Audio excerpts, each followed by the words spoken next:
This is our functional training studio, which we opened back in May. And the main reason that we opened up this studio was to allow a lot of open space for a lot of functional movements. So those movements that we use all day, every day. The main difference between using the space down here and the machines and equipment that we have up on the main weight floors are that we have a lot of open space for the trainers to use as well as the members.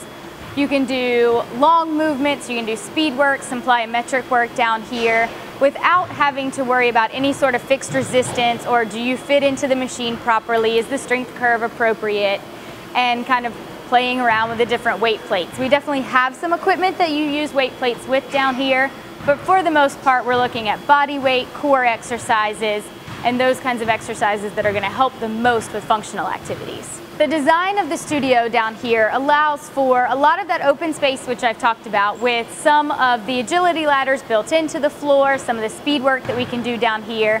We do have a turf section where we can push sleds. We can do a lot of activities that require more grip and stance and balance work on the turf.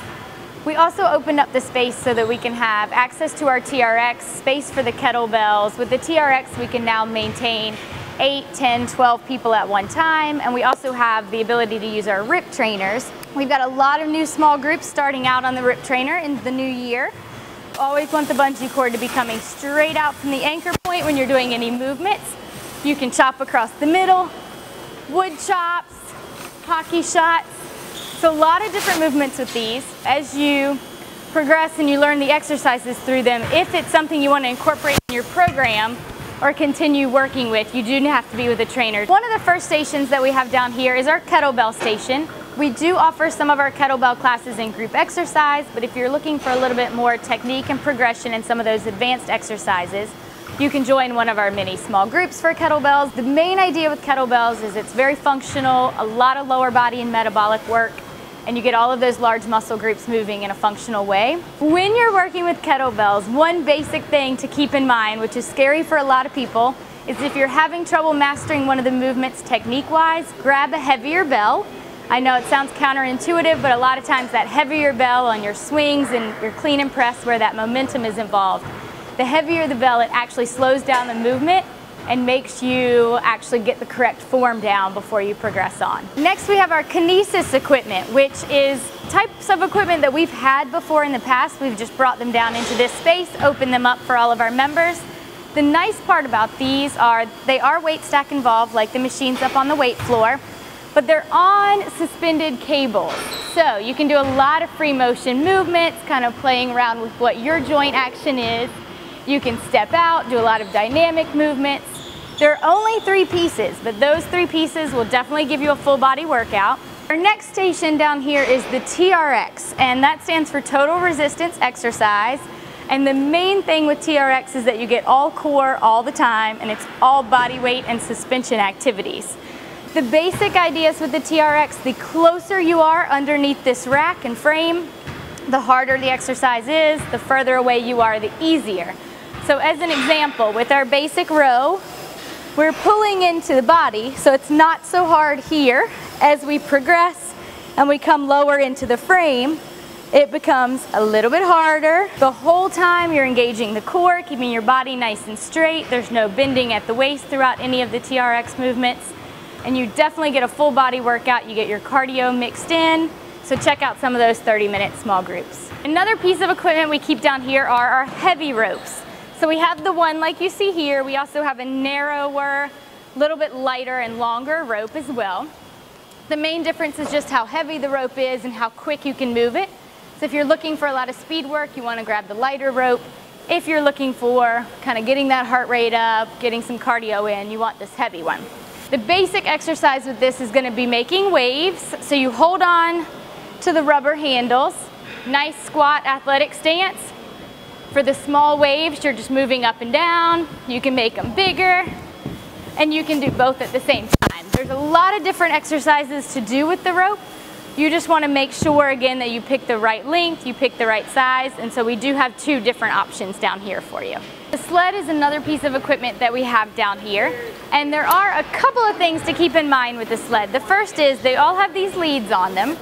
You want to make sure we don't tie the leads together. The more knotting that they get in them, they'll yank and they'll actually snap, and we don't want that while it's attached to you. They all clip into the belt. So on the D hook, that's where they clip on. It's a belt, so that's how we want to make sure that we wear it. From there, you can do a variety of activities, whether you want to just clip it on, stack some weights on and take a run, back and forth, up and down, so you could actually run and pull the sled back and forth. Some of the other options, you can get down, you can crawl with it, you can do mountain climbers and pull it across. You can push the sled, so you'll see over here are going to be your handles. So once you've stacked the weight plates on, you can clip onto the handles and do some of the sled pushes back and forth down the turf. We have our weight tree with all of our weight plates on it. As you stack the weights onto the sled, we just ask when you're done with it to load them back on the weight tree, so that if someone else comes down who can't do quite as much as you did, they don't have any trouble pulling off those weight plates. Anything else that you may want to try that you've seen either trainers using or you've seen out on the weight floor is probably found in these shelves here. So as you can see, we have all of our mats. Any of the core work that you want to do, you can grab them, pull them out down here. We have all of our steps and risers if you wanted to use those for step ups, box jumps, anything like that. We also have all of our balance pads. We've got our glider discs, which are great to use. We have the carpet discs for the rubberized floor. And then we have our discs for the turf. So 2 different ones, you just grab the right one for what surface you're gonna be on. And then we have our plyo boxes. So if you're always scared of plyo jumps because you're scared you might fall off or you may not make your jump, these are a lot softer, they're gonna support you. No worries there. If you fall into them, I promise you they won't hurt you. We also keep our slide boards wrapped up in here so you can snap on those footies, slide around on that slide board. And last but not least, we keep our reaction balls here. So if you wanted to bounce it on the wall, bounce it on the floor, work on some of your agility training, these are always down here as well. Anyone who looks down here might think, oh, that's really intimidating, I don't know how to use most of that equipment. Most of the time, it's much easier to use once you know how than a lot of our fixed equipment that we do have upstairs. I would say anyone who's intimidated, definitely hire a trainer, even if it's for one session and you get in and you learn the basics of the TRX, the basics of the RIP trainer, or whatever fascinates you about down here. Once you're comfortable, you'll probably never leave the space. So if you're curious about the space down here and you are looking to invest in a personal trainer, you might be wondering, how do I pick which trainer? I see a lot of them, I don't know which one I want to work with. It's going to be a couple of different things based on your needs and what you're looking for and what your goals are, whether you want a more athletic workout, if you've got some injuries that you're working around, if you're brand new to exercise, those kinds of things are always going to matter. The other thing that matters is the scheduling, so finding that trainer that fits into your schedule right and that the personality is a fit. We have tons of trainers here with a lot of different backgrounds, a lot of different personalities, so we definitely have someone to fit everyone's needs. And we have a lot of different small groups too if you're looking for that community and support kind of atmosphere.